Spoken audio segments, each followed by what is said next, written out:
राम जी से पूछे जनकपुर के नारी, बता द बाबुआ लोगवा देत काहे गारी। बता द बाबुआ लोगवा देत काहे गारी। बता द बाबुआ मैं तो से पूछूं ए धनुषधारी।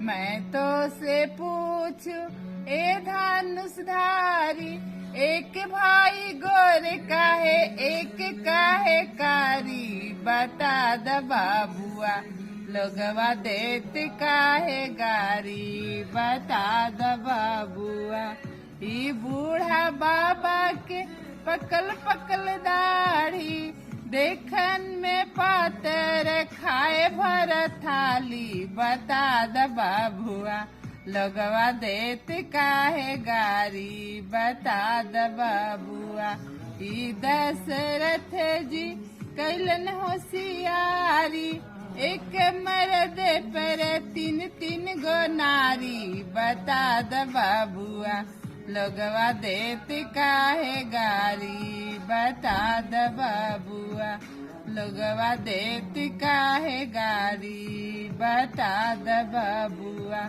हम सब लगे थिए सरहज साली। बता द बाबुआ लोगवा देत काहे गारी। बता द बाबुआ।